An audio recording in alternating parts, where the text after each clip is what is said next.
Halo sahabat Raka, saya Indra Gunawan. Kadang saya dipanggil Gun, kadang saya dipanggil Indra, kadang saya dipanggil Gunawan. Bebas ya. Saya reporter untuk Radio Raka FM Bandung. Dan kita ngobrol-ngobrol sekarang ya. Kita mulai Q&A-nya.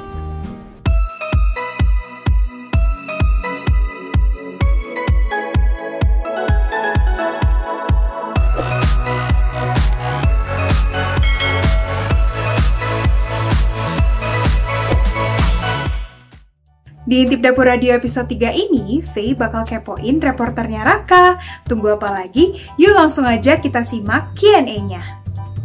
Sudah berapa lama nih menjadi reporter? Awal mulanya gimana sih?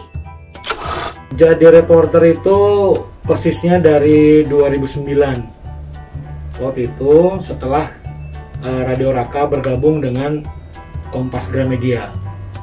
Sebenarnya sih gabungnya itu Agustus 2008. Agustus 2008 kita gabung, terus Maret 2009 kita pindah ke gedung sini, Gera Kompas, dan setelah itu baru ada penugasan, pendelegasian, dan saya ditugaskan untuk jadi reporter kala itu.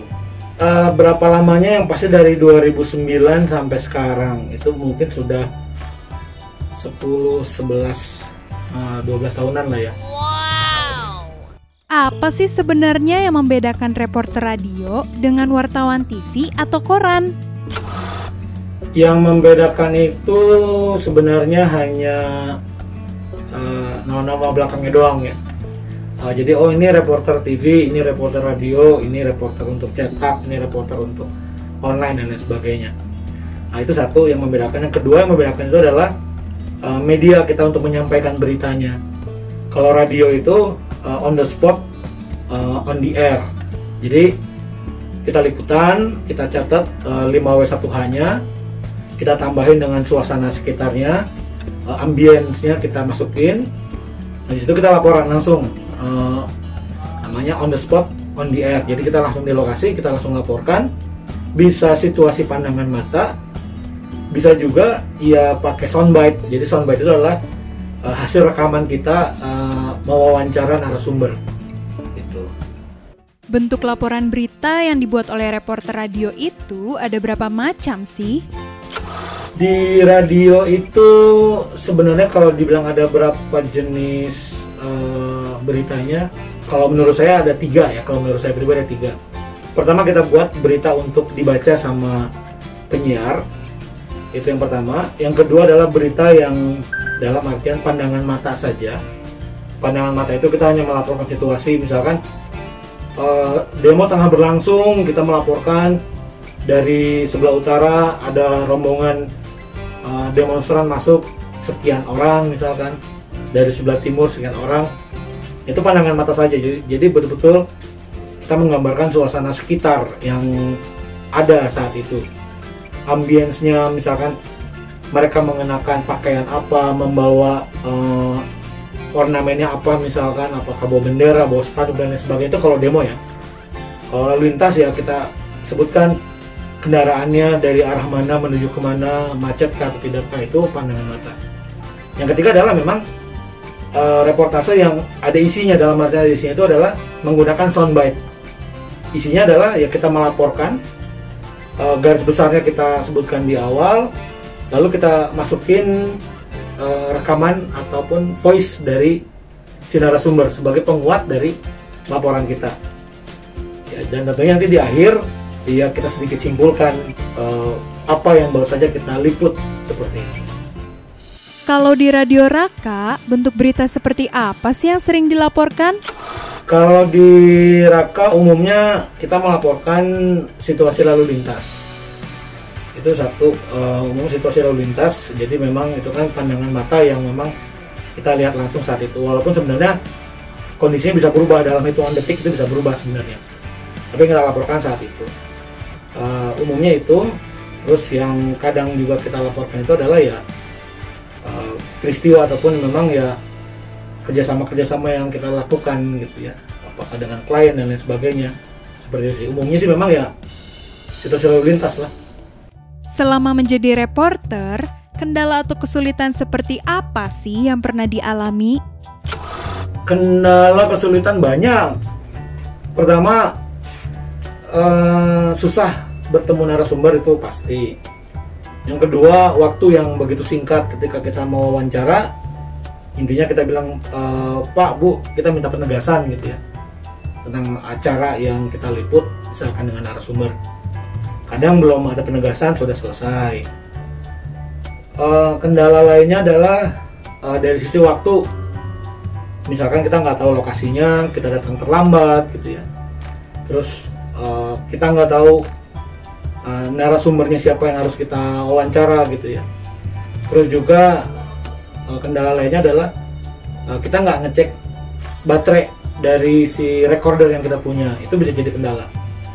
Kendala lainnya adalah ketika kita mau laporan di studionya, misalkan lagi ada talk show atau mungkin lagi ada relay juga dari jaringan gitu ya, atau juga kadang lagi ada trouble dan lain sebagainya. Itu ada beberapa kendala yang memang mungkin tentatif ya, itu situasional aja.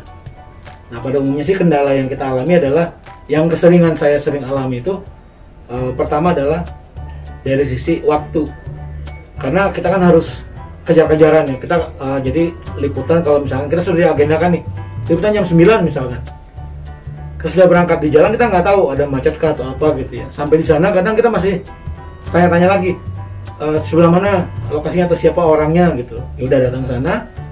Itu satu. Yang kedua adalah seandainya si reporter tidak menguasai materi, tidak menguasai kira-kira kita mau liputan apa nih gitu. Nah, itu akan jadi kendala juga. Jadi alangkah baiknya kita sebagai seorang reporter ya harus menguasai dulu materinya.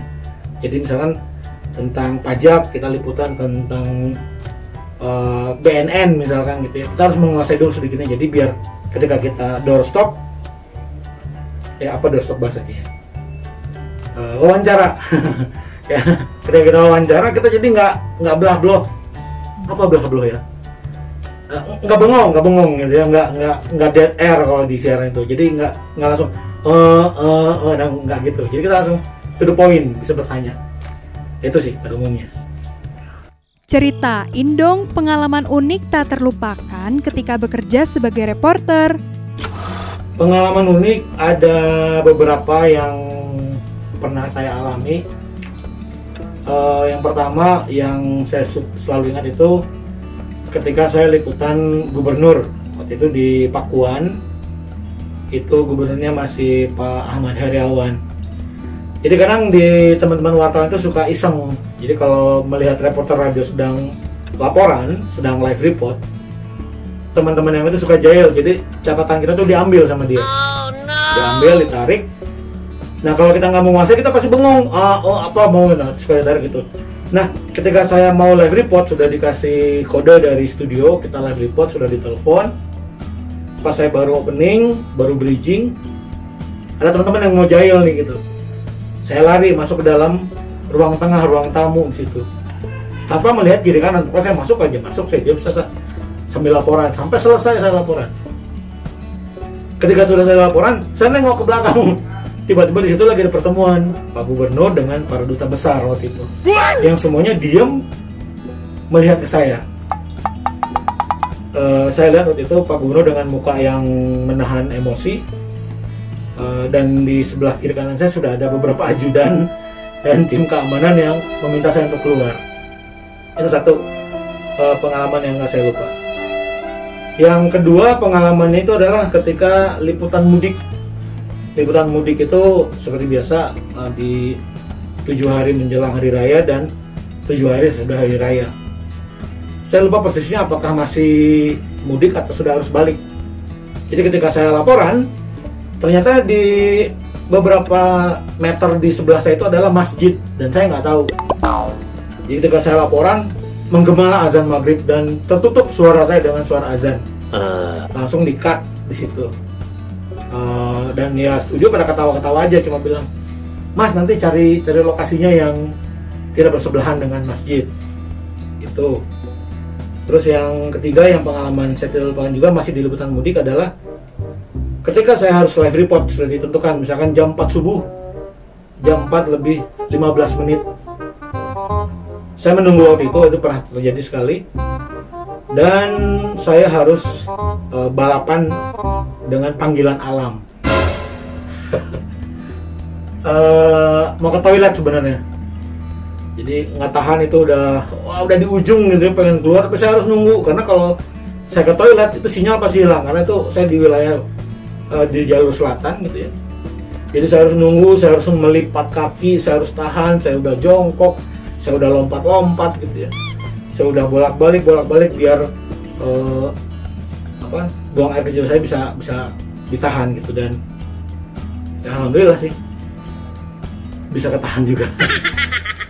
Nah, boleh dong bagiin tips dan motivasi buat sahabat Raka yang pengen nih jadi reporter.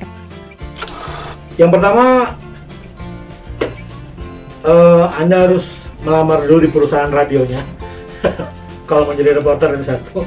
Yang kedua, siap mental dalam artian ya mental benar-benar harus siap lah, reporter. Yang ketiga adalah memang kita menguasai